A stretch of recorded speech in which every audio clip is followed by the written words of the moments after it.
In this video, I'm going to show you how to use multiple WhatsApp accounts. So we actually have two ways here.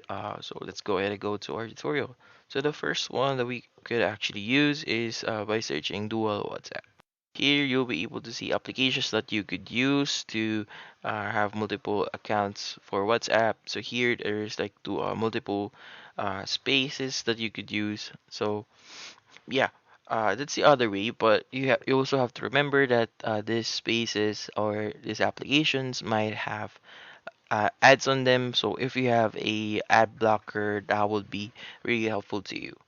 So the second way that we could do is you actually use the WhatsApp Business. This is the exact same thing, but instead it's for business. But you could still use this, install it. So there will be no problem if you use this. This is the exact same thing.